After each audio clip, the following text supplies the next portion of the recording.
लगता है कि जेटसन, जिसके पास कोई हथियार नहीं था, केवल अपनी सांप जैसी चालों से ही सामने वाले के हमलों से बच पा रहा था। पीछा करने में जेटसन कमजोर साबित हुआ और वो बस तेज रफ्तार से किनारे की ओर भागने लगा। उसी समय किनारे पर खड़े छोटे कुत्ते ने अचानक समुद्र की ओर भौंकना शुरू कर दिया।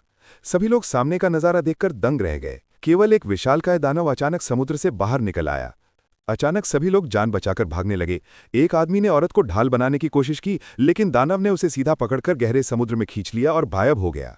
जब राक्षस हमला कर ही रहा था, तभी अच्छा हुआ कि समय पर हेलीकॉप्टर आ गया।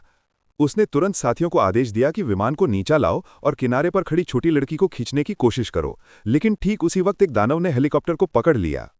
हेलीकॉप्टर से दानव बम लेकर कूद पड़ा और किसी तरह बच निकला, लेकिन हेलीकॉप्टर नियंत्रण खो बैठा और सीधा समुद्र में जा गिरा।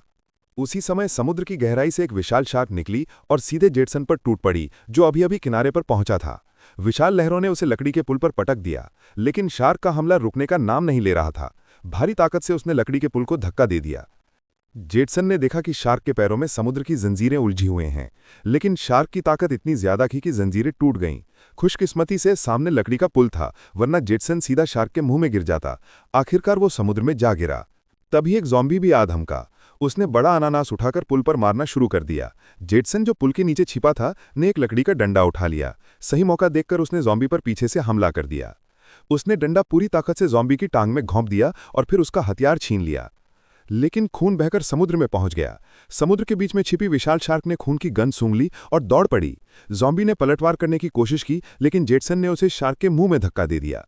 उधर विशाल शार्क एक लड़की को ले जाने ही वाली थी कि अचानक एक हाथ ने उसे जकड़ लिया और गहरे समुद्र में खींच लिया। शार्क ने जल्दी से खंजर निकालकर वार किया, जिससे दानव दर्द से तड़पकर उसे छोड़ बैठा।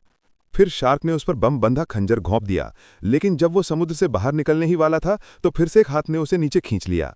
ठीक संकट की घड़ी में शार्क ने उस दानव को काट लिया। शार्क के पास अब बचने का कोई रास्ता नहीं था। वो मौत को गले लगाने के लिए तैयार हो गया। वो तेजी से उनकी ओर बढ़ा।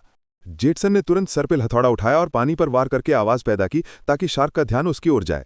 जैसे ही शार्क उसकी ओर झपटा, जेटसन ने सटीक वार करके उसके सिर को भेद डाला। उसी वक्त शार्क खत्म हो गया।